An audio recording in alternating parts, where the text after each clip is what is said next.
Mister Nehal, you are pregnant. Doctor Aditya বললেন ভীষণ উত্তেজিতভাবে। নেহাল হাসপাতালের বেডে শুয়েছিল লম্বা হয়ে। কথাটা শোনা মাত্রই সে লাফিয়ে উঠে বসল। মুখে তির্যক ভাব রেখে জিজ্ঞেস করে, what is this doctor? Jokes করতেছেন আমার সাথে? আজব, আমি কেন জোকস করব আপনার সাথে? রিপোর্টে যা বলছে তাই তো জানালাম। নেহাল বিস্মিত চোখে তার পাশে বসে থাকা স্ত্রী চন্দ্রিকার দিকে তাকায়। চন্দ্রিকা ভয়ার্ত চোখে নেহালের দিকে তাকিয়ে ডক্টর বিড়বিড় করলেন, oh God, how is this possible? Nehal বলল, আমার মনে হয় কোনো মহিলার রিপোর্ট আর আমার রিপোর্ট নিয়ে ঝামেলা হয়েছে, নয়তো একজন পুরুষ হয়ে আমি কিভাবে প্রেগনেন্ট হব বলেন? ডক্টর আদিত্য এক মুহূর্ত কিছু একটা ভেবে বললেন, আপনি বসুন, আমি আপনার আলট্রাসোনোগ্রাফি করানোর ব্যবস্থা করছি।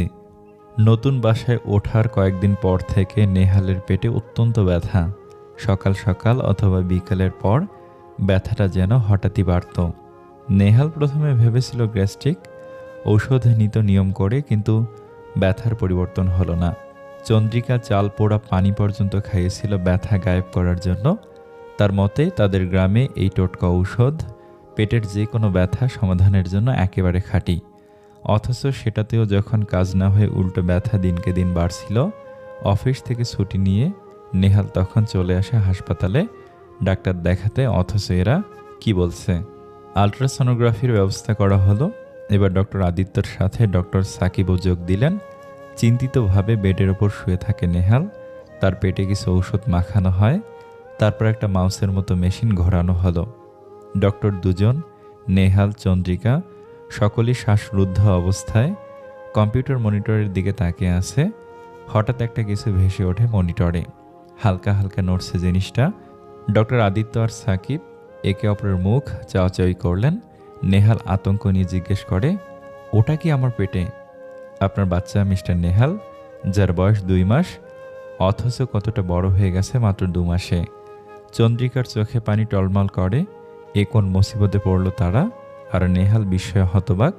ডক্টর সাকিব বলল, কেসটা জটিল, আপনার বাড়ি ফিরে যান, আমরা বোর্ড মিটিং বসাবো এই ব্যাপারে।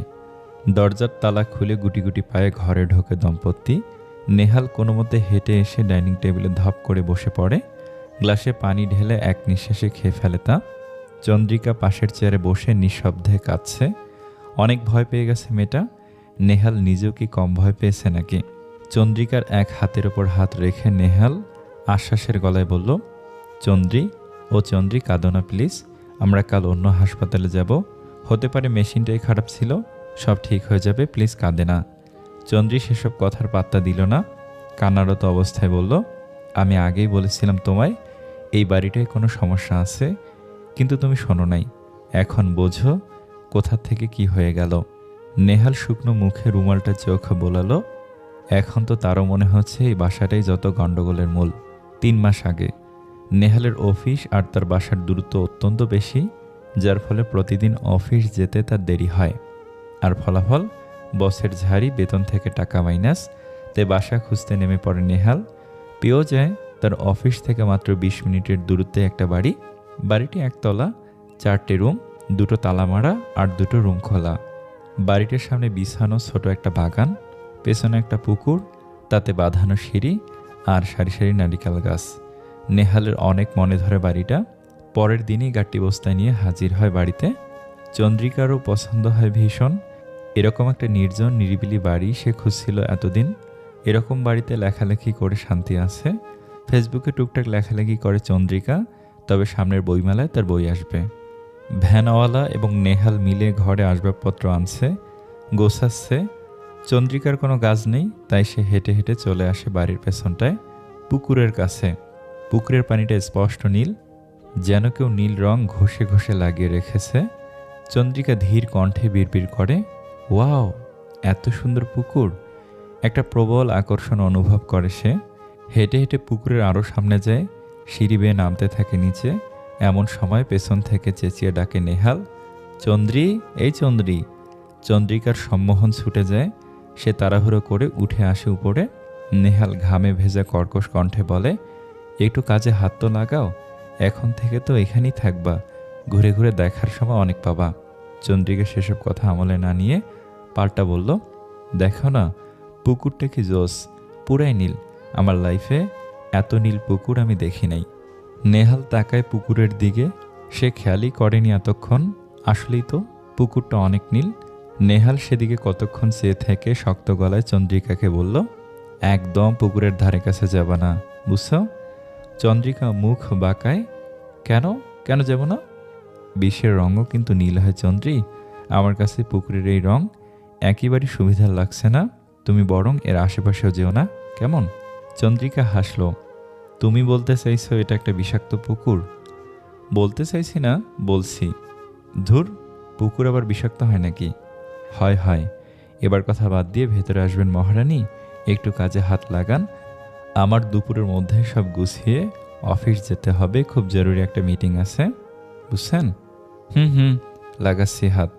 সকল আসবাবপত্র জায়গা মতো সেট করে টুকটাক ঘরের কাজে হাত লাগিয়ে নেহাল অফিসের উদ্দেশ্যে চলে যায়। ফিরতে সন্ধ্যা হবে তার। চন্দ্রিকার ক্লান্ত লাগছিল ভীষণ, তাই আগে ঢোকে বাথরুমে গোসল করার জন্য। বাথরুমটা আদিকালের ডিজাইনের, তবে বেশ বড়। পাক্কা 30 মিনিট সময় নিয়ে স্নান সারে ভিজে চুলগুলো তোয়ালে দিয়ে পেঁচিয়ে আসে রান্নাঘরে রান্না করার জন্য। গরম ভাত, ঝাল আলু ভর্তা, ভেন্ডি ভাজি আর বেগুন ভাজা শর্টকাটে রান্না শেষ করে। দুপুর গড়িয়ে পড়ন্ত বিকেল সময়টা, শরীর নুয়ে যাচ্ছে বারে বারে। চন্দ্রিকা বিছানায় এসে শুতেই গভীর ঘুমে তলিয়ে যায়। ম্লান আলো আসছে ভেতর থেকে। চন্দ্রিকা কাঁপা কাঁপা পায়ে সেদিকে আগায়। ভেতর থেকে একটা মেয়ের তীব্র গঙ্গানি স্পষ্ট। চন্দ্রিকার পায়ের সাথে সাথে এবার হৃদয়টাও কাঁপতে শুরু করে। ধুক ধুক ধুক ধুক করছে বুকের ভেতরটা। রুমের ভেতরে ঢুকতে দেখে একটা মেয়ে তার হাত পা বিছানার সাথে বেঁধে ফেলে রেখেছে। শরীরে একটা সুতো পর্যন্ত নেই, আর দুইটা ছেলে মেয়েটার জরায়ু মুখে কিছু একটা ঢুকিয়ে ভেতরটা ক্ষতবিক্ষত করে তুলছে। চন্দ্রিকার শরীরটা ভয়ে কেঁপে ওঠে থরথর করে। চেঁচিয়ে বলে, প্লিজ স্টপ ইট। ছেলে দুটো কিন্তু থামে না, তাদের কাজ তারা চালিয়ে যায়। চন্দ্রিকা পেছন ফিরে দৌড় লাগায়, অথচ রাস্তা আর ফুরায় না। বুকটা হাঁপড়ের মতো ওঠানামা করছে, ঘুম ছুটে যায়। চন্দ্রিকা ধরফর করে উঠে বসে। বাহিরে ভরা সন্ধ্যা, আকাশের আলো নিভে যাচ্ছে ধীরে ধীরে।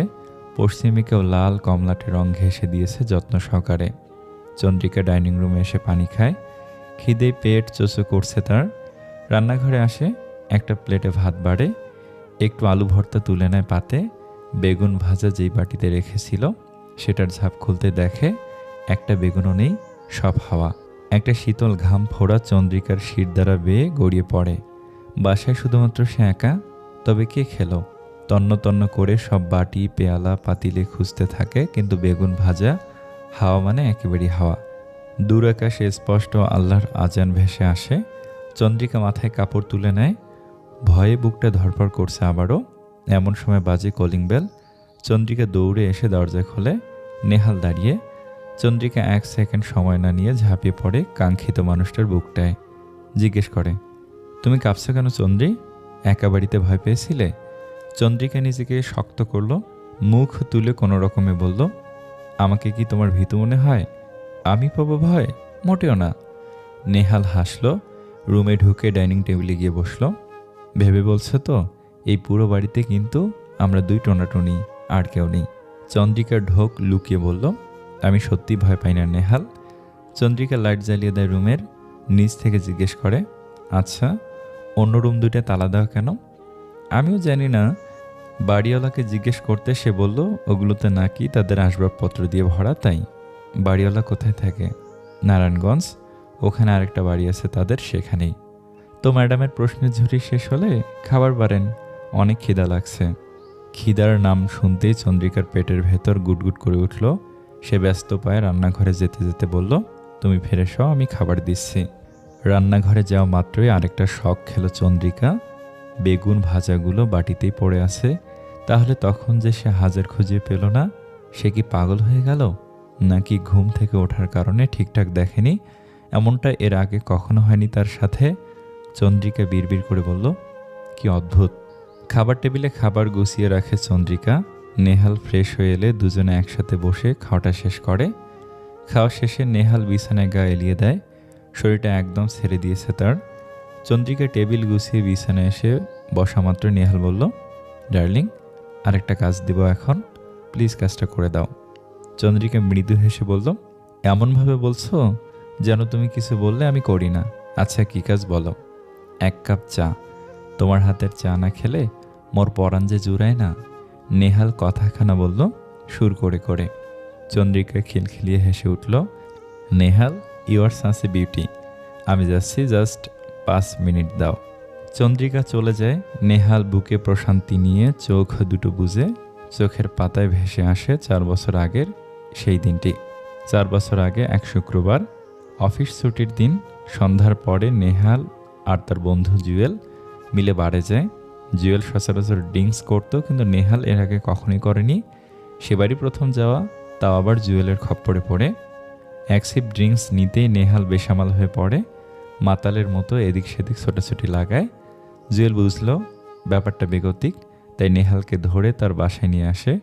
নেহাল থাকতো তখন বাড়িধারায় এক বিল্ডিংয়ের 6 তলায় একাই। জুয়েল বাড়ির অ্যাড্রেস জানতো, কিন্তু জানতো না কত তলায়। এর আগে কোনোদিনই এই বাসায় আসা হয়ে ওঠেনি তার। নেহালকে জিজ্ঞেস করলে নেহাল উত্তরে বলে 5 তলা। জুয়েল নিয়ে যায় 5 তলার 2টো ইউনিট, একটায় দরজায় তালা মারা আর একটা তালা ছাড়া। জুয়েল তালা ছাড়া ফ্ল্যাটটার কলিং বেল চাপলে বেরিয়ে আসে গোলগাল চেহারার এক প্রিয়দর্শিনী।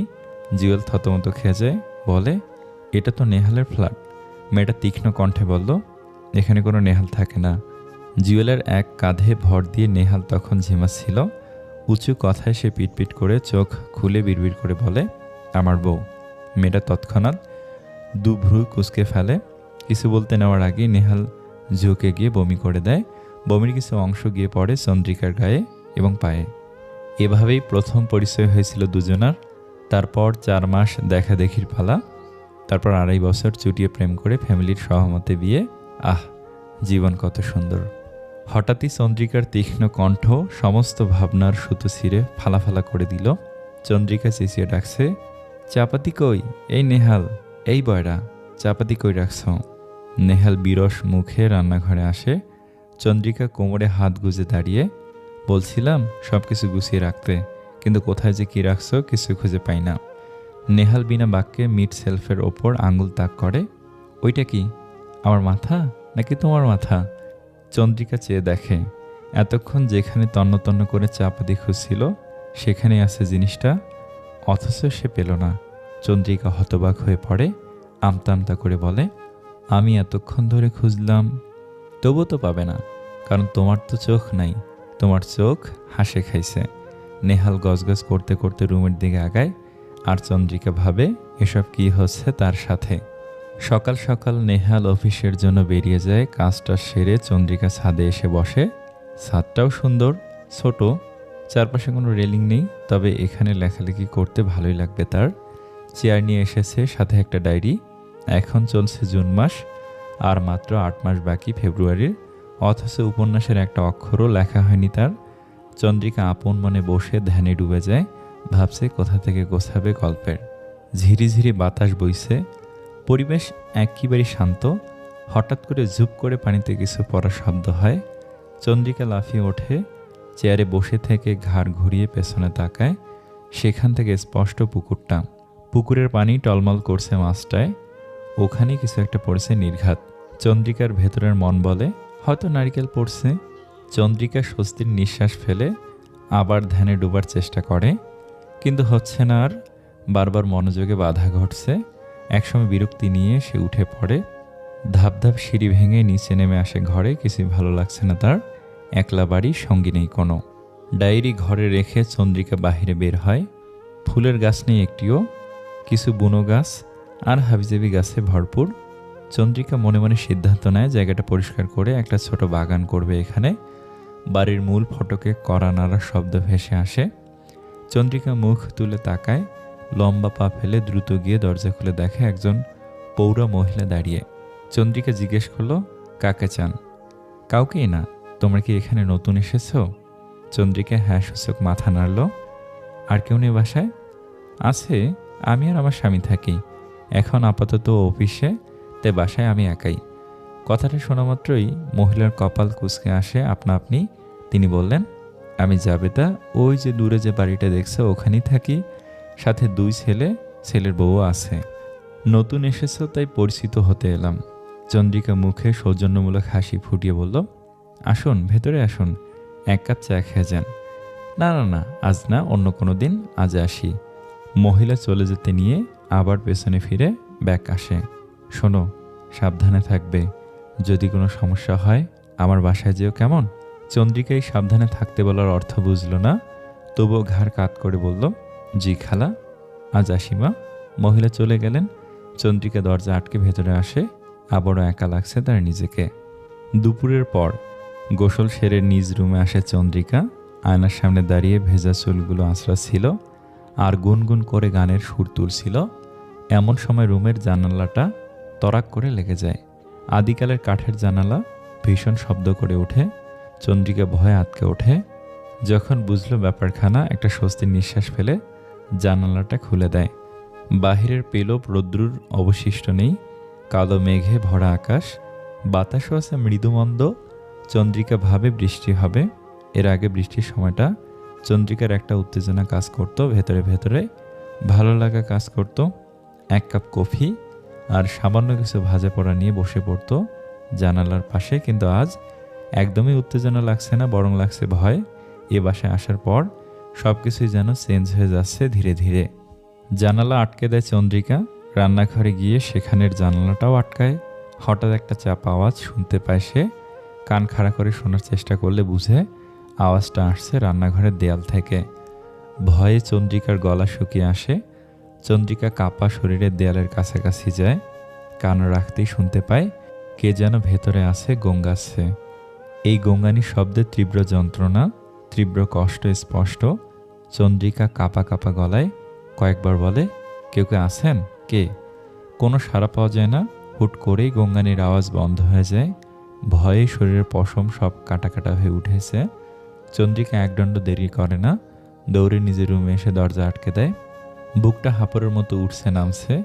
চন্দ্রিকা ফোন হাতে নিয়ে নেহালকে ফোন করে, কিন্তু ওপাশ থেকে নেহালের সারা শব্দ নেই।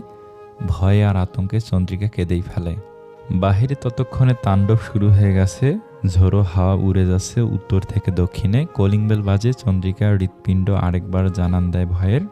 ফোন রেখে কাঁপা কাঁপা পায়ে দরজার দিকে এগিয়ে জিজ্ঞেস করে, কে? ওপাশ থেকে ভারী মিষ্টি একটা কণ্ঠ ভেসে আসে, একটু দরজাটা খুলবেন আপু, আমি মনিকা।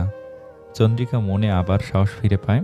তৎক্ষণাৎ দরজা খুলে দেখে নীল শাড়ি পরিহিতা একটা রূপবতী মেয়ে দাঁড়িয়ে। মেয়েটা অন্তঃসত্ত্বা। মনিকা বলল, বাহিরে খুব ঝড় হচ্ছে, একটু আশ্রয় পাওয়া যাবে? এই অবস্থায় কোথাও যেতে পারছি না। চন্দ্রিকা হাসি মুখে মেয়েটাকে ভিতরে আসতে বলে, নিয়ে যায় সোফার রুমে। মনিকা বসতে বসতে বলল, এক গ্লাস পানি হবে? হ্যাঁ, আনছি এখনই। চন্দ্রিকা পানি এনে দেয়। তবে মেয়েটা খেলো না। গ্লাস ভর্তি পানি টেবিলের উপর রেখে দিল। একাই থাকেন? না, আমার স্বামীও থাকে, এখন অফিসে আছে। চন্দ্রিকা অপর পাশে সোফায় বসল। কয় মাস? মনিকা লাজুকভাবে বলল, 5 মাস। মেয়ে নাকি ছেলে জানি না এখনো। আপনার প্রথম কার শখ, মেয়ের নাকি ছেলের? মনিকার মুখ মলিন দেখায়। সে বলে, মেয়ের, কিন্তু ওর বাবার কোনোটাই শখ নেই, সেই বাচ্চাটাই রাখতে চায় না। চন্দ্রিকা ভারী অবাক হয়ে বলে, আমি বিবাহিত না। মনিকার কথার আগা মাথা কোনোটাই চন্দ্রিকার মাথায় ঢুকছে না। তাই সে বলে, একটু এক্সপ্লেন করবেন প্লিজ। আসলে ওর বাবা আমার প্রেমিক, মানে আমার বয়ফ্রেন্ড। বিয়ের স্বপ্ন দেখে আমার সত্তা কেড়ে নেয়। ভুল করে পেটে চলে এসেছে ও। আমি ওর বাবাকে বলতেই সে বলল বাচ্চাটাকে নষ্ট করে দিতে। একটা পাপ লুকাতে গিয়ে আর একটা পাপ লুকাবো বলেন। বাসা জানাই, মা বাবা আমাকে ত্যায্য করে, বাসা থেকে বের করে দেয়। চন্দ্রিকা অবাক হয়ে শুনছিল সবটা। কথার মাঝে এবার প্রশ্ন করে, তাহলে এখন? কোথায় যাব জানি না, তবে আমার কপালে কি ঘটবে সেটা আমি জানি বলেই কেমন করে হাসলাম এটা। চন্দ্রিকা পাল্টা প্রশ্ন করতে নিবে এমন সময় ফোন বাজে তার। একটু ওয়েট, ফোনটা নিয়ে আসি। উঠে গিয়ে বেডরুম থেকে ফোন নেয়। নেহাল ফোন করেছে। হ্যালো, তখন ফোন দিয়েছিলে? আমি মিটিংয়ে ছিলাম। আসলে কেমন জানি লাগছিল একা একা, তাই। এখন ঠিক আছো তুমি? হ্যাঁ আছি। একজন এসেছে, তার সাথেই গল্প করছিলাম। কে এসেছে? মনিকা নামের একটা মেয়ে। চেনা নেই জানা নেই, কাকে ঢুকতে দাও তুমি? সে কই? আছে সোফার ঘরে। তার সামনে কথা বলছো? না, আমি তো বেডরুমে। একটা অপরিচিত মেয়েকে একা এক ঘরে বসিয়ে রেখেছে কোন আক্কেলে? কখন কী নিয়ে দৌড় দেবে টেরও পাবে না। যাও এখনই সোফার ঘরে যাও। চন্দ্রিকা মুচকি হেসে সোফার ঘরে গেল। নেহাল একটু বেশি চিন্তা করে সবসময়, কিন্তু সোফার ঘরে যেতেই তার কপাল দিয়ে ঘাম ছুটছে। মেয়েটা সত্যিই নেই। মনিকাকে এদিক ওদিক খুঁজে চন্দ্রিকা বলল, সে নেই। হলো তো, এবার দেখো কী নিয়ে ভাগছে। একটু সেফ থাকবা না তুমি চন্দ্রি? চোট টোর বেড়ে যাচ্ছে ইদানিং। চন্দ্রিকা দৌড়ে দরজার কাছে এলো। দরজাটা ভেতর থেকে বন্ধ। তাহলে গেল কিভাবে? দরজা খুলে বাহিরের মেইন দরজার দিকে চোখ পড়তেই চন্দ্রিকার মনে পড়ে যায় সে তো মেইন দরজা আটকে রেখেছিল, তবে মেয়েটা এলোই বা কীভাবে? চন্দ্রিকার হাত পা আবার কাঁপছে।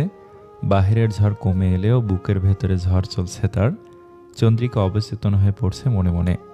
কোনো রকমে নেহালকে বলল, নেহাল প্লিজ বাড়ি আসো, আমি বোধহয় সেন্স হারাবো।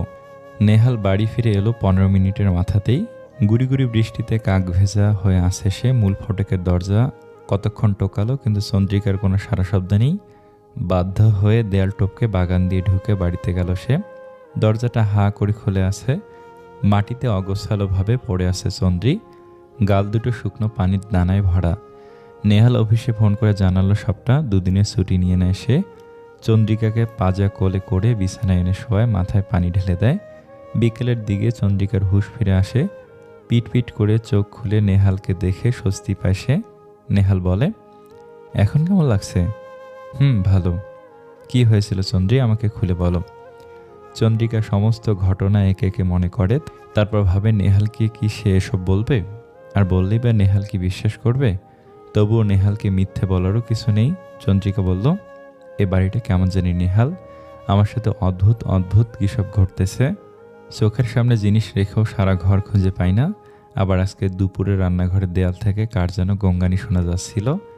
নেহাল চোখ কপালে তুলে প্রশ্ন করে, রান্নাঘরের দেয়াল থেকে? এরপরই তো ভয় পেয়ে তোমাকে ফোন করেছিলাম, তুমি রিসিভ করনি। এরপরই একটা গর্ভবতী মেয়ে এলো আমার বাসায়, মনিকা নাম। অনেকক্ষণ গল্প করার পর হঠাৎ দেখি মেয়েটা নেই। দেখা হয়তো চোর ছিল, সুবিধা করতে না পারায় চলে গেছে। কিন্তু নেহাল, মূল ফটকের দরজা বন্ধ ছিল, তাহলেও আসলো কিভাবে? আর আমার ঘরের দরজা ভেতর থেকে বন্ধ ছিল, তাহলেও গেল কিভাবে বলো? কথাগুলো শুনে নেহালও কম চিন্তিত হলো না, কিন্তু চন্দ্রিকাকে বোঝাতে বলল, চোরদের কাছে দেয়াল টপকে আসা যাওয়া তেমন কোনো ব্যাপার বলো? আমিও তো দেয়াল টপকে এসেছি। যাই হোক, তুমি এসব নিয়ে চিন্তা করো না, আমি চা বানাচ্ছি, খেয়ে একটু ফ্রেশ হও তুমি। তারপর পুকুর পাড়ে গিয়ে বসবো, চলো। চন্দ্রিকা কিছুই বলল না, গুমোট মুখে উঠে গিয়ে ফ্রেশ হলো। নেহাল যত্ন সহকারে চা বানালো দুজনের জন্য। তারপর চন্দ্রিকাকে চা দিয়ে বলল, পুকুরের কাছে বসে খাবো, কেমন হবে? চন্দ্রিকা দায়সারাভাবে বলল, ভালোই। ওরা বসে আছে পুকুর থেকে 7 থেকে 8 হাত দূরে নরম ঘাসের ওপর। চন্দ্রিকা চুপচাপ বসে থেকে চায়ে চুমুক দিচ্ছে একটু পরপর। তাকে দেখতে মনমরা লাগছে। নেহাল বলল, এখনও এসব ভাবছে চন্দ্রি? আমার একা একা ভালো লাগে না এখানে নেহাল। অফিস থেকে 2 দিন ছুটি নিয়েছি, 2 দিন তোমার সাথে থাকবো আমি। 2 দিন চোখের পলকই ফুরিয়ে যাবে, কিন্তু এরপর? নেহাল নিশ্চুপ হয়ে কিছু একটা ভাবলো, তারপর বলল, তোর মাকে আসতে বলি, কিছুদিন থেকে যাবে। চন্দ্রিকা সায় জানায়, আসতে বলো। বেলা শেষের মৃদুমন্দ বাতাসে দুজনে চুটিয়ে গল্প করলো কতক্ষণ। তারপর বাসায় এসে পড়ে। রাতের রান্নাটা নেহালই করলো। খাওয়া দাওয়ার পাট চুকিয়ে দ্রুতই শোবার ঘরে চলে যায় তারা। 2 দিন কেটে যায়। এ 2 দিনে কোনো অদ্ভুত ঘটনাই হয়নি চন্দ্রিকার সাথে। চন্দ্রিকার মনের ভয় দূর হয়ে গেছে। হতে পারে আসলেই তার সব মনের ভুল ছিল। কিন্তু সেই মেয়ে মনিকা, একটা প্রশ্নই রয়ে গেল। কথা ছিল কালকে রাতের গাড়িতেই চন্দ্রিকার মা গাড়িতে উঠবেন, কিন্তু আবহাওয়ার কারণে উঠতে পারলেন না, তাই সকালের গাড়িতে উঠেছেন। পৌঁছাতে সন্ধ্যা হয়ে যাবে। নেহাল অফিস শেষ করে শাশুড়িকে নিয়ে একেবারে বাড়ি ফিরবে। নেহাল অফিসে চলে গেল। চন্দ্রিকা গোছানো ঘর আবার গোছালো। গরুর মাংস ঝাল করে রান্না, পাতলা ডাল, বরবটি আলু দিয়ে ভাজি। রান্না শেষ করে গোসল সেরে ক্লান্ত শরীর এলিয়ে দিল বিছানায়। ঘড়িতে দুপুর 3টা। সময়ের সাথে সাথে চন্দ্রিকার চোখ লেগে আসে। সেই গঙ্গানোর শব্দটা আবারও হচ্ছে। রান্নাঘরের থেকে আসছে। চন্দ্রিকা হালকা পায়ে সেদিকে আগায়। রান্নাঘরের দেয়ালগুলো নেই, দেয়ালের জায়গায় অন্য রুমের দরজা। চন্দ্রিকা কাঁপা পায়ে দরজার দিকে ভেতরে ঢোকে। সেই নগ্ন মেয়েটি হাত পা বাঁধা অবস্থায় পড়ে আছে খাটের ওপর। 2টো ছেলে তার জরায়ু করে তুলেছে ক্ষতবিক্ষত।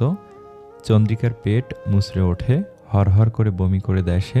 ছেলে দুটো চন্দ্রিকার দিকে তাকালো। ভয়ে চন্দ্রিকার চেহারা পাংশুটে বর্ণ ধারণ করেছে। পেছন ফিরে যে দৌড়ে পালাবে সেটুকু শক্তি যেন নেই। থরথর করে কাঁপছে সে। ছেলে দুটো এবার চন্দ্রিকার দিকে এগিয়ে আসে। বহু কষ্টে ভারী পা দুটো তুলে এক কদম পেছনে যেতেই ছেলে দুটো হুড়মুড় করে এসে চন্দ্রিকার হাত খামছে ধরে। এবার গগন বিদারী চিল্লানি মারে চন্দ্রিকা, বাঁচাও বাঁচাও, অথচ কেউ বাঁচাতে এলো না। চন্দ্রিকাকে ফ্লোরে শুয়ে ফেলে পশু দুটো। এক টান দিয়ে পাজামা খুলে ফেলতেই চন্দ্রিকা চোখ মিলে তাকায়। উফ, কি ভয়ঙ্কর স্বপ্ন! চন্দ্রিকার ঘাম ছুটে গেছে। লাফিয়ে বিছানায় উঠে বসে সে। মোবাইল হাতে নিতেই আরও চমকে যায়। বেলা ৩টা। সে তো শুয়েছিল ৩টার দিকে, এতক্ষণ কেটে গেল অথচ সময়ের নড়চড় নেই। কি অদ্ভুত! চন্দ্রিকা ডায়াল লিস্টে গিয়ে নেহালের নাম্বার বের করে। এমন সময় শুনতে পায় কারো গঙ্গানির আওয়াজ। ঠিক যেমনটা স্বপ্নে শুনেছিল। গায়ের রক্ত হিম হয়ে আসে চন্দ্রিকার। তবু কোনো এক অজানা আকর্ষণের বলে এগিয়ে চলে রান্নাঘরের দিকে। দেয়ালগুলো থেকে আসছে শব্দটা। সেদিনের মতো চন্দ্রিকা আবারও জিজ্ঞেস করে, কে? আমার বাচ্চাকে মেরো না, আমাকে ছেড়ে দাও আল্লাহ, আমাকে কেউ বাঁচাও প্লিজ, আমাকে ছেড়ে দাও রবিন। পুরো রান্নাঘর জুড়ে কথাগুলো ছড়িয়ে পড়ে। চন্দ্রিকা বিস্ময়ে হতবিহ্বল। রোবটের মতো কতক্ষণ দাঁড়িয়ে থেকে এক ছুটে বাগানে চলে এসে মাটিতে লুটিয়ে পড়ে। মিস্টার নেহাল, কংগ্রাচুলেশন, আপনি বাবা হতে চলেছেন। নেহাল আর তার শাশুড়ি সন্ধ্যার দিকে বাসায় ফিরে দরজায় কড়া নাড়ে অনেকক্ষণ। অথচ চন্দ্রিকা খুলছে না দেখে নেহাল টেনশনে পড়ে যায়। দেয়াল টপকে বারান্দায় আসতে চক্ষু চরক গাছ। চন্দ্রিকা মাটিতে বেহুশ হয়ে আছে। তখনই তাকে নিয়ে হাসপাতালে আসা হয় আর ডক্টররা তাকে শোনায় চন্দ্রিকা প্রেগন্যান্ট। এর জন্য এত ঘন ঘন জ্ঞান হারায়। নেহাল স্বস্তির নিঃশ্বাস ফেলে। চন্দ্রিকার এক হাত মুঠোয় ভরে কেবিনে বসে আছে সে। চন্দ্রিকা চুপচাপ শুয়ে আছে মুখ ঘুরিয়ে।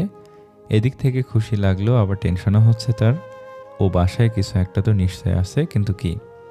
চন্দ্রিকার মা সরবানু বললেন, বাবা নেহাল, তোমার আর চিন্তা করতে হবে না, আমি আছি তো, আমি চন্দ্রিকার পুরোপুরি খেয়াল রাখবো এখন। রাতের বেলা চন্দ্রিকাকে নিয়ে বাড়ি ফিরে আসে নেহাল। রাতের খাওয়া দাওয়া সেরে চন্দ্রিকার নেহাল ঘুমিয়ে পড়ে। চন্দ্রিকার মা সরবানু জেগেছিলেন, থালা বাসন ধুয়ে রান্নাঘরটা গোছাচ্ছিলেন। এমন সময় কারো গঙ্গানির আওয়াজ কানে ভেসে আসে। আওয়াজটা হচ্ছে খুব আস্তে আস্তে, কিন্তু রাত আর চারপাশ একেবারে নির্জন দেখে আওয়াজটা জোরেই শোনা যাচ্ছে। চন্দ্রিকার মায়ের ভুরু কুঁচকে আসে। সে দ্রুত কাজ গুটিয়ে নিজের থাকার রুমটায় চলে আসে। চন্দ্রিকার মুখে বারবার গঙ্গানির শব্দ শোনা যায়। কথাটা শুনতে শুনতে তার অবচেতন মনেও শুনতে পাচ্ছেন তিনি। দরজা আটকে দিয়ে বিছানায় শুয়ে পড়েন। লাইট নেভানো, কিন্তু ড্রিম লাইট জ্বলছে। মিনিট 15 কেটে যায়। চোখ লেগে এসেছে তার। এমন সময় একটা তীক্ষ্ণ কণ্ঠ তার কানে এসে বাজে। কেউ হাউমাউ করে কাঁদছে, আবার চুপ, আবার গঙ্গাচ্ছে, আবার হাউমাউ করে কাঁদছে। কি অদ্ভুত! চন্দ্রিকার মা ধরফড়িয়ে উঠে বসেন। এসব হচ্ছেটা কি? চারিদিকে চোখ বোলাতে গিয়ে বারান্দায় তার নজর এঁটে যায়। খোলা চুলে নীল শাড়ি পরিহিতা একটা মেয়ে দাঁড়ানো। কে ও?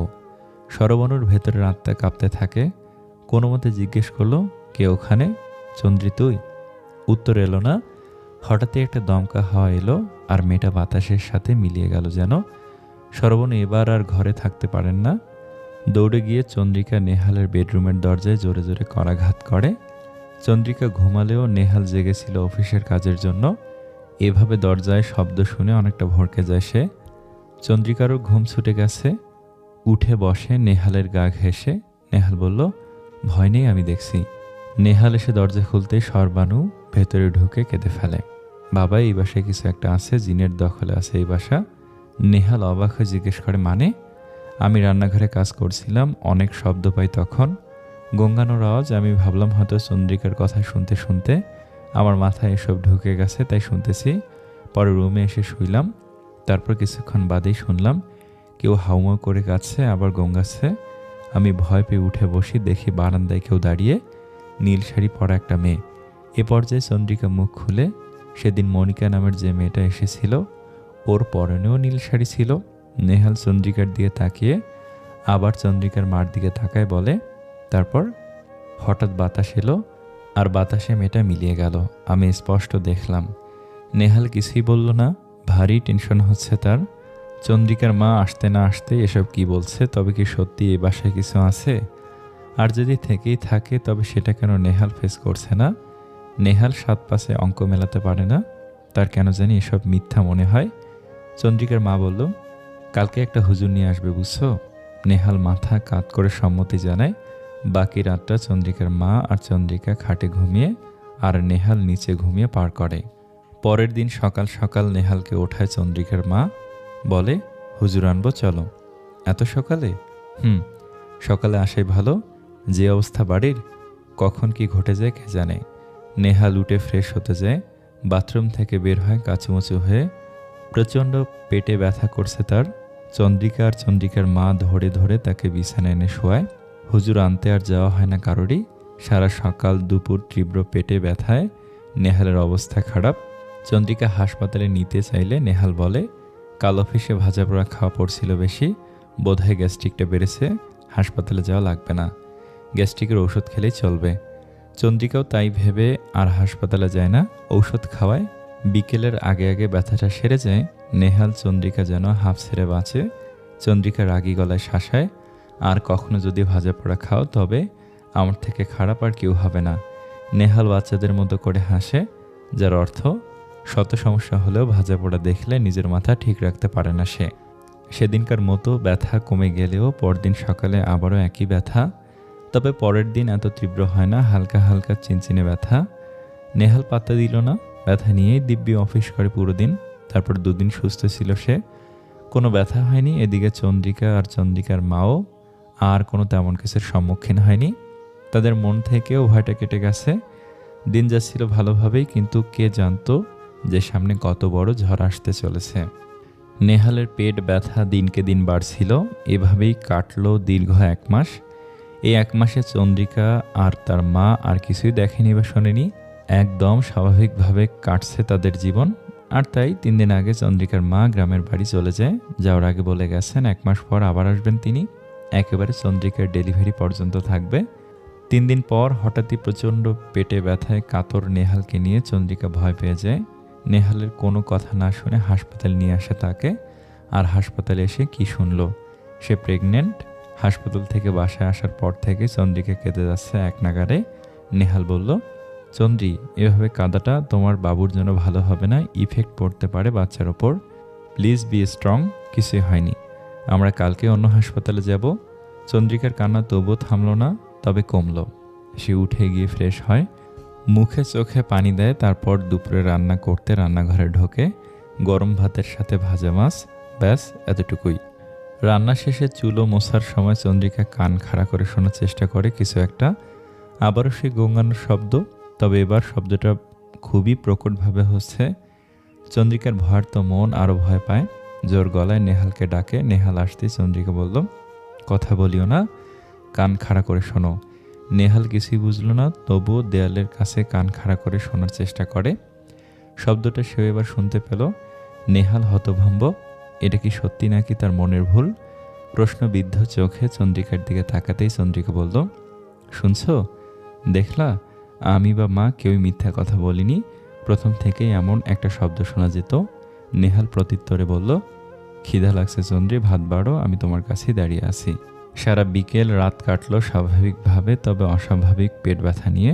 রাতের বেলা চন্দ্রিকা নেহাল গভীর ঘুমে। হঠাৎই একটা খুটখুট শব্দে নেহালের ঘুম ভেঙে যায়। নড়েচড়ে উঠে বসে সে। শব্দটার উৎস সামনের বারান্দা থেকে। নেহাল ড্রিম লাইটের আলোতে স্পষ্ট দেখতে পেল বারান্দার দরজার কাছে একটা 2 থেকে 3 মাস বয়সী বাচ্চা দাঁড়িয়ে।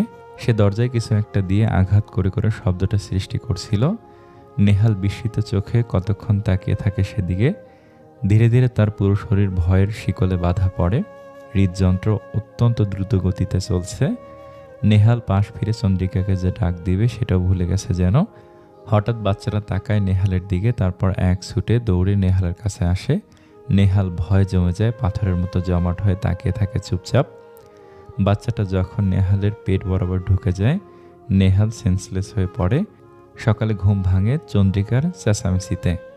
নেহাল, ওঠো নেহাল, প্লিজ ওঠো নেহাল। নেহাল ধর্মর করে উঠে বসে। কি হয়েছে? তোমার পেট। নেহাল পেটের দিকে তাকাতেই আঁতকে ওঠে। তার পেট এতটা ফুলে গেছে যেন দেখে মনে হচ্ছে 8 মাসের বাচ্চা ভেতরে। চন্দ্রিকা এক নাগাড়ে কেঁদে চলেছে। নেহাল দ্রুত ফোন দিয়ে ডক্টর আদিত্যকে ফোন করে। সবটা জানে তাকে। তিনি বললেন, আমি নিজেই আজকে ফোন করতাম আপনাকে। বোর্ড মিটিং বসেছিল কালকে। আপনার পেট থেকে বাচ্চাটাকে সিজারের মাধ্যমে বের করা হবে। তারপর তাকে নিয়ে গবেষণা করব আমরা জানতে চাই যে একজন পুরুষ কিভাবে প্রেগনেন্ট হয়। আপনি আজকে দুপুরে হাসপাতালে চলে আসুন। নেহাল ফোন কেটে দেয়। কি জানি কি হচ্ছে এসব তার সাথে, কিন্তু আদিত্য যা বলেছে তাই করা ঠিক হবে। আপাতত এই বোঝা সে বইতে পারছে না। এত বড় পেট নিয়ে দম ফেলাটাও যেন কষ্টকর। বাচ্চাটাকে বের করতে হবে যেভাবেই হোক, তারপর আস্তে আস্তে এসবের ব্যাখ্যা খোঁজা যাবে। দুপুরের পরে হাসপাতালে যায় একা চন্দ্রিকা। নেহাল এত বড় পেট নিয়ে আসার সাহস পায়নি। মানুষ হয়তো তাকে ঘিরে রাখত, তবে চন্দ্রিকা বলেছে সে আসার সময় ডক্টর আদিত্যকে নিয়ে আসবে। রিসিপশনে গিয়ে ডক্টর আদিত্যর সাথে অ্যাপয়েন্টমেন্ট করাতে গিয়ে বড়সড় চমক খায় চন্দ্রিকা। দ্রুত এসে ফোন করে নেহালকে বলল ডক্টর আদিত্য আজকে সকালে নাকি ছাদ থেকে লাফ দিয়ে সুইসাইড করেছে। নেহাল বাকরুদ্ধ হয়ে পড়ে। ঠিক তখনই একটা তীব্র কান্নার আওয়াজ কানে এসে লাগে। নেহাল চন্দ্রিকাকে বলল, তুমি দ্রুত বাসায় চলে আসো চন্দ্রিকা, কেউ কান্না করছে। তুমি রুম থেকে বের হও না, আমি আসছি, প্লিজ দ্রুত আসো। চন্দ্রিকা ফোন রেখে দ্রুত নিচে যায়। পাঠাও নেয়, গাড়িতে বসে কল করে তার শাশুড়িকে। আগাগোড়া সব কিছু বলে। নেহালের মা ফাতেমা বেগমের শ্বাসকষ্ট হলো, যেন সব শুনে হাঁসফাঁস করতে করতে বলল, এতদিন আমাদের কিছু জানাওনি কেন? আমি আসছি, এক্ষুনি আসছি। চন্দ্রিকা বাড়ি ফিরে আসার 20 মিনিটের মাথায় নেহালের মা আর তার ছোট ভাই চলে আসে। নেহালের বাবা নেই, 6 বছর আগেই তিনি মারা গেছেন। নেহালের বিশাল পেট দেখে ফাতেমা বেগম কেঁদে ফেলেন, আর নেহালের ছোট ভাই শিমুল স্তব্ধ হয়ে দাঁড়িয়ে থাকে। কিছুক্ষণ পর আরও একজন আসে বাসায়, যাকে নেহালের মাই আসতে বলেছেন। তিনি হুজুর, খুবই নামকরা একজন। বাড়িতে ঢুকতেই হুজুর বলল, এখানেও আছে, নেহালের ঠিক পেছনে। নেহাল চমকে পেছনে তাকায়, কাউকে দেখে না। হুজুর বলল, এখন দেখবে না তোমরা, কিন্তু আমি তার উপস্থিতি বুঝতে পারছি। হুজুর চোখ বন্ধ করেন, বিড়বিড় করে কিছু একটা পড়ে বাড়ির আনাচে কানাচে ফু দেন। নেহালের পেটে ফু দেন, তাতে পেট ব্যথা কমে একেবারে শূন্যের কোঠায় আসে। হুজুর বললেন, কে তুমি? সামনে আসো, বলো কি চাও, কেন এই ছেলেটাকে কষ্ট দিচ্ছ? কথার মাঝেই বেল বেজে ওঠে। মূল ফটকে কেউ একজন দাঁড়িয়ে আছে। হুজুরের মনোনিবেশ বাধা পায়। চন্দ্রিকা গেট খুলে দিয়ে আসে। দূরের বাসার জাবেদা খালা এসেছে। সাহস করে উনিও ঘরে ঢুকে নাজ, কেননা ভেতরে হুজুর আছেন। হুজুরকে সালাম প্রদান করে নেহালের দিকে তাকাতে আটকে ওঠে। জাবেদা খালা বললেন, আমি জানতাম এমন কিছুই হবে, আর তাই চন্দ্রিকাকে সেদিন সাবধানে থাকতে বলেছিলাম। যদি মনিকা আমাদের কিছু করে সেই ভয়ে চন্দ্রিকাকে সব সত্যিটা বলতে পারিনি, কিন্তু চন্দ্রিকার জন্য আমার টেনশন হতো সবসময়, তাই আজকে দেখতে আসছিলাম ওকে। হুজুর বললেন, বিনা ভয়ে আপনি বলুন, কি জানেন আপনি? জাবেদা বলতে শুরু করলেন, 12 বছর আগের কথা। আমার স্বামী তখন নতুন নতুন আমাদের বাসা বানিয়েছে এখানে। এই বাড়িটা তখন পুরোপুরি বানানো হয়নি, কোনো মতে বাউন্ডারি দিয়ে রুম তোলা ছিল। বাড়িওয়ালার ছেলে রবিন একটা মেয়ে নিয়ে এখানে উঠেছিল। মেয়েটার নাম ছিল মনিকা। আমি প্রায় দেখতাম মেয়েটা মনমরা হয়ে বাগানে হাঁটাহাঁটি করত। একদিন সাহস করে এগিয়ে আসি, এই সেই নানান কথা জানতে পারি মেয়েটা প্রেগনেন্ট, অথচ রবিনের সাথে তার এখনও বিয়ে হয়নি। মনিকার কথা রবিনের ফ্যামিলি জানতো না। রবিনকে বারবার বললেও সে নাকি আজ বলবে কাল বলবে এসব বলে পার করে দিত। মনিকার ফ্যামিলি মেয়ের গর্ভবতী হওয়ার কথা জেনেই মনিকাকে বের করে দেয়। তাই মনিকা রবিনের এই বাড়িতে এসে আশ্রয় নেয়। রবিন নাকি বারবার প্রেশার দেয় বাচ্চাটাকে নষ্ট করার জন্য, কিন্তু মনিকা করতে চাইতো না। এরপরের একদিন আমি হঠাৎ করে খেয়াল করি মনিকাকে আর দেখি না, বাগানেও দেখি না। একদিন সকালে হাঁটতে বের হচ্ছিলাম, দেখি রবিন কাচুমাচু হয়ে কোথায় যাচ্ছে। তাকে মনিকার কথা জিজ্ঞেস করলে সে বলল, মনিকা নাকি গলায় দড়ি দিয়ে ফাঁস দিয়েছে। আমার কেন জানি কথাটা বিশ্বাস হলো না, তবুও কিছু বললাম না। রবিন সেই যে গেল, আর এই বাড়ির মুখোমুখি হতে দেখিনি। তারপর বাড়িওয়ালারা এসেছিল, বাড়ি কমপ্লিট করে। তারা কয়েক মাস থাকার পর চলে যায়। কেন যায় আমি জানি না। এরপর যে কয়টা পরিবার এখানে এসেছে, ভাড়া থেকেছে, সবাই এই বাসায় মনিকাকে দেখেছে। তাদের পুরুষদের প্রেগনেন্ট জনিত এরকম সমস্যা হয়েছে। এরপর তারা সেই বাচ্চাকে কি করত, কি হতো আমি জানি না হুজুর। জাবেদা থামেন, সবার ভেতরেই টান টান উত্তেজনা। এর মাঝে চন্দ্রিকা বলল, মনিকাকে আমি দেখেছি, নীল শাড়ি পরেন, গর্ভবতী অবস্থায় এসেছিল সে। তার বাচ্চা যে তার প্রেমিক মানতে চায় না সে ব্যাপারে বলেছিল, কিন্তু তখন আমি বুঝিনি সে মানুষ না, একজন আত্মা। আমি যখন নেহালের সাথে ফোনে কথা বলার জন্য অন্য রুমে যাই, ফিরে এসে তাকে আর কোথাও পাইনি। আর নেহাল আর আমি ভেবেছিলাম সে চোর। কোনো সুবিধা করে উঠতে পারেনি, তাই চলে গেছে। হুজুর কিছুক্ষণ চুপ থেকে উঠে দাঁড়ালেন, বললেন, আমি রাতে আসব, কিছু জিনিসের প্রয়োজন আমার, ততক্ষণ আপনার সুস্থ থাকুন, সাবধানে থাকুন। শিমুল হুজুরকে এগিয়ে দিতে বেরিয়ে যায়, আর নেহালের হঠাৎ করে আবার ব্যথা শুরু হলো। হুজুর এলো সন্ধ্যার একটু পর। নেহাল পেটে ব্যথায় কাতর তখন। চন্দ্রিকা আর নেহালের মা কেঁদে কেঁদে অবস্থা খারাপ করে ফেলেছেন। হুজুর এসে তাদের শান্ত হতে বললেন। সোফায় বসে বিড়বিড় করে কিছু একটা পরে সারা রুম হেঁটে হেঁটে ফু দিতে লাগলেন। একটা কাপড়ের থলিতে গুঁড়ো মাটির ন্যায় কিছু একটা এনেছিলেন উনি, সেটা ছিটিয়ে দিতে লাগলো পুরো বাড়িটায়। তারপর আবার গিয়ে শান্ত ভঙ্গিতে সোফায় বসলেন। মনিকা, সামনে আসো, আমি তোমার সাথে কথা বলতে চাই। মনিকা, সামনে আসো। বারান্দায় হঠাৎই কেউ হু হু করে কেঁদে উঠল। নেহাল দুহাত দিয়ে চন্দ্রিকা আর তার মায়ের হাত শক্ত করে চেপে ধরে আছে। মনিকা ধীরে ধীরে বারান্দা থেকে রুমের ভেতর এলো। নীল শাড়ির আঁচলটা মাটিতে অগোছালোভাবে পড়ে আছে। দেয়ালে হেলান দিয়ে দাঁড়িয়ে সে।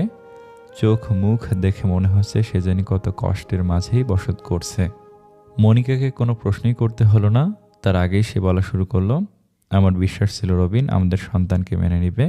সেই বিশ্বাসের জোর নিয়েই ওর সাথে সংসার পাচ্ছিলাম। অথচ একদিন আমার সাথে অনেক কথা কাটাকাটি করতে লাগলো রবিন। তার চাওয়া একটাই, হাসপাতালে গিয়ে বাচ্চাটাকে অ্যাবর্শন করতে হবে। কোনোভাবেই যখন রাজি হচ্ছিলাম না, রবিন আমার চোখের সামনেই পুরো পরিবর্তন হয়ে গেল। আমাকে ধরে বেঁধে খাটে বেঁধে ফেলল। এখন যেখানে রান্নাঘরটা, ওখানে আরেকটা রুম ছিল। সেই রুমে বাঁধা অবস্থায় পড়েছিলাম আমি। রবিন কাউকে ফোন করে আসতে বলে। কিছুক্ষণ বাদেই ওর একটা ফ্রেন্ড আসে যে ডাক্তার। রবিন তাকে বলল আমার বাচ্চা অ্যাবর্শন করাতে। ছেলেটা রবিনকে কি বলেছিল, এসব করে কী লাভ, তার চেয়ে ভালো বাচ্চাটাকে পৃথিবীতে আনা হোক। রবিন তখন তার উপরেও চেতে যায়। সে নিজেই আমার জ্বরের মধ্যে কাঁচি দিয়ে ক্ষতবিক্ষত করে তুলেছিল। আর মুখে কাপড় বাঁধা ছিল, তাই হাজার চিল্লানোর পরেও সে চিল্লানি কারো কানে গেল না, একটা চাপা গঙ্গানি হয়ে রইল। মনিকা থামল, ওর গাল বেয়ে জল গড়িয়ে পড়ে। চোখ মুছে চন্দ্রিকাও। তার কেন জানি মনিকার জন্য খুব কষ্ট হচ্ছে, খুবই। মনিকা আবার শুরু করলো, যেই মানুষটাকে ভালোবেসে আমার সব তাকে বিলিয়ে দিয়েছিলাম, যাকে নিয়ে স্বপ্ন গড়তে শুরু করেছিলাম, সেই মানুষটা আমাকে এভাবে ঠকাবে, আমার স্বপ্ন ভেঙে ফেলবে, আমি বুঝতেই পারিনি। আমার বাচ্চাটাকে কেটে কেটে একেবারে শেষ করে ফেলবে। একদিকে প্রচুর যন্ত্রণা, অন্যদিকে চোখের সামনে বাচ্চা শেষ হওয়ার শোক। মানতে পারিনি, তাই আমিও পাড়ি জামাই ও পারে। আমার মৃত্যুর পর রবিন আর তার বন্ধু ভয় পেয়ে যায়। আমাকে কই ফালাবে, কই লুকাবে। ভাবতে ভাবতে পেছনের পুকুরটার কথা মাথায় আসে ওদের। মৃত্যুর দিন আমি এই নীল শাড়ি পরেছিলাম, আর সেই শাড়িসহ আমাকে কলসি বেঁধে ডুবিয়ে দেয় পুকুরে। মনিকা দীর্ঘশ্বাস ছাড়ল। চন্দ্রিকা বলল, এজন্যই কি পুকুরের রং এত নীল? মনিকা উত্তর না দিয়ে মৃদু হাসল। হুজুর বললেন, তাহলে এরা কি দোষ করেছে, কেন ওদের শাস্তি দিচ্ছ? আমি ওদের শাস্তি দিতে চাইনি, কিন্তু এছাড়া আর উপায় ছিল না আমার। রবিন আমাকে মারার পরেও এ বাসায় কয়েকদিন থাকে। তখন আমার অস্তিত্ব দেখে ও ভয় পেয়ে যায়।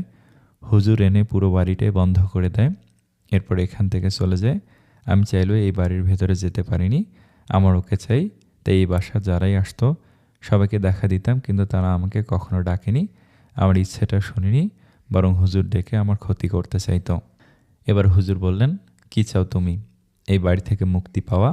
আমি রবিনের কাছে যেতে চাই। ও আমার সাথে আর আমার সন্তানের সাথে যা করেছে তার হিসেব ওকে দিতেই হবে। তাহলে তাই হবে, এই বাড়ির চার কোণায় 4টা পেরেক গাঁথা আছে, সেসব আমি তুলে ফেলবো, আর নেহালের পেটে যে বাচ্চা, সেটা রবিনের পেটে চলে যাবে। মাছ দিয়ে চন্দ্রিকা বলল, তাহলে ডাক্তার আদিত্যকে কেন মারলে? যদি না মারতাম, ও অপারেশন করে বাচ্চাটাকে বের করে ফেলতো, তখন আর তোমরা হুজুর ডাকতা না, আর না আমার আশা সম্পূর্ণ হতো। মনিকা হাওয়ায় মিলিয়ে গেল। হুজুর ফোন করে তার 2জন ছাত্রকে ডেকে আনলেন। তারপর তারা দোয়া পড়ে পেরেকগুলো তুলে নিল। সাথে সাথেই নেহালের পেট হালকা হয়ে এলো, একেবারে স্বাভাবিক, আগের মতো। হুজুর একটা জানালায় পানি ছিটিয়ে দিলেন, বললেন, কাল সকালে যদি জানালার রং নীল দেখো, তবে ভাববে মনিকা এখনও আছে, আর যদি নীল না দেখে সাদাই দেখো, তবে বুঝবে সে আজীবনের জন্য চলে গেছে। পরের দিন সকালে জানালার রং সাদাই দেখা গেল। বোঝা গেল মনিকা নামের মেয়েটা আজীবনের জন্য এই বাড়ি ছেড়ে চলে গেছে। মাস 2 পরে চন্দ্রিকার চেক আপের জন্য তাকে নিয়ে হাসপাতালে আসে নেহাল, কিন্তু ডাক্তারের দেখা মিলল না। ওয়েটিং রুমে অনেকক্ষণ অপেক্ষা করার পরেও যখন ডাক্তার দেখাতে পারল না, তখন চন্দ্রিকা বিরক্ত হয়ে বলল, নেহাল বাসায় চলো তো, আর কতক্ষণ? নেহাল দ্বিগুণ বিরক্তি গলায় বলল, তুমি একটু বসো, আমি দেখে আসি কী হয়েছে। আজকে ডাক্তাররা সব কই? নেহাল রিসিপশনে গিয়ে খোঁজ নেয় ডক্টর মিথিলা কোথায়। অ্যাপয়েন্টমেন্ট ছিল ওনার সাথে, তাকে পাবেন না, সে আজকে প্রচুর ব্যস্ত। একটা রুগী মারা গেছে আমাদের এখানে, লোকটা প্রেগনেন্ট ছিল। নেহাল ভুরু কুঁচকে ফেলে, মানে লোক আবার প্রেগনেন্ট হয় কিভাবে? জানি না, তবে সে 2 মাসের অন্তঃসত্ত্বা ছিল। আজকে সকালে বাসায় সিজার করার সময় মারা গেছে। নেহালের কেমন যেন অঙ্ক মিল্ল মিল্ল টাইপ ফিলিং হলো। জিজ্ঞেস করে, রুগীর নাম কি ছিল? রবিন। রবিন মাহমুদ। নেহাল দীর্ঘশ্বাস ফেলল। মনিকা তার বদলা তাহলে নিয়েই নিল। বাচ্চা কি হয়েছে? না, সিজার করার পর তার পেটে কোনো বাচ্চাই পাওয়া যায়নি। নেহাল একদমই অবাক হলো না, এমনটাই যেন হওয়ার কথা ছিল। গল্পটি কেমন লাগলো প্লিজ কমেন্ট করে জানাবেন। ধন্যবাদ সকলকে।